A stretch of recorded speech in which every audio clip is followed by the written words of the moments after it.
एक बार फिर से मैं रुक करना चाहूंगी विश्वेंद्र जी आपका। अब देखिए, चूंकि हम अमेठी की बात कर रहे हैं, रायबरेली की बात कर रहे हैं, कैसरगंज की बात कर रहे हैं, ये लखनऊ की बात कर रहे हैं, ये हॉट सीट्स तो हैं, लेकिन अब जरा थोड़ा सा प्रकाश डालते हैं उन बड़े चेहरों पर, 10 मंत्रियों पर जो इस बार अपनी साख को बचाने के लिए चुनावी अखाड़े में उतरे हुए हैं। क्या होगा उनका? बहुत ही अच्छा सवाल आपने शिल्पा तोमर जी आपने पूछा है।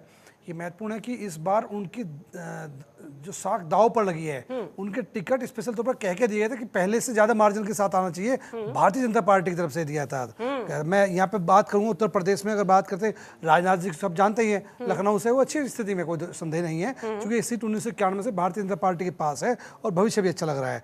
मोहनलालगंज से कौशल किशोर जी चुनाव लड़ रहे हैं। कौशल किशोर जी वो व्यक्तित्व है जो अच्छा काम किया, उन्होंने क्षेत्र में अच्छे विकास किए, मंत्री थे तो योजना भी लेके आए हैं, और उन्होंने एक बड़ा काम एक और किया, उन्होंने नशा विरोधी आंदोलन बहुत बड़ा चलाया उन्होंने पूरे देश में, और वो उसके लिए लगातार ये अलग अलग जनपदों में जाते रहे, गांव में जाते रहे, और माता बहनों से मिलते रहे जिनके बेटे नशे में जा चुके हैं, गिर चुके हैं या बच जाए, ऐसा प्रयास किया इन्होंने।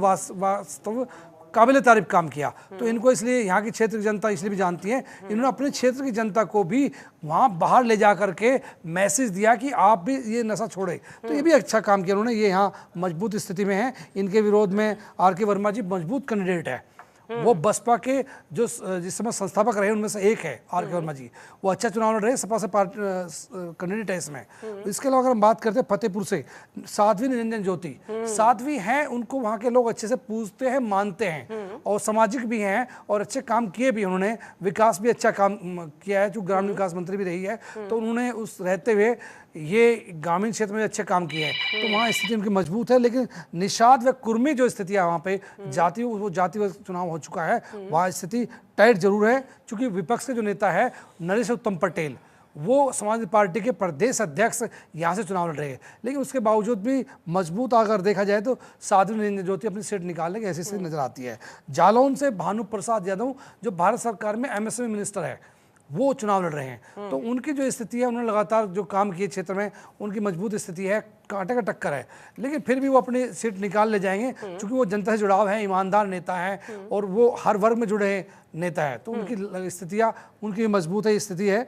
अगर हम बात करते हैं महाराष्ट्र की डॉक्टर भारती प्रवीण पवार, वो भारत सरकार में स्वास्थ्य MOS मिनिस्टर्स है, तो उनका जो चुनाव है कांटे का टक्कर है, लेकिन उनकी जो छवि है, उनके परिवार की जो छवि है, वो एक अच्छी छवि वहाँ पर, तो जिससे जनता में उनकी पकड़ है, युवाओं में अच्छी पकड़ है, तो वो सीट मजबूत भारतीय जनता पार्टी के लिए नजर आ रही है। क्योंकि मंत्री ने काम किए हैं तो उसका लाभ भी मिला है, उनके पास फंड होता है। ये भी अब ये जीतते हैं, हारते हैं, जीतते हैं तो कितने मार्जिन से जीतते हैं, जो जिम्मेदारी इन्हें दी गई है कितना उस पर खरा उतर पाते हैं, ये जनता आज तय कर ही रही है।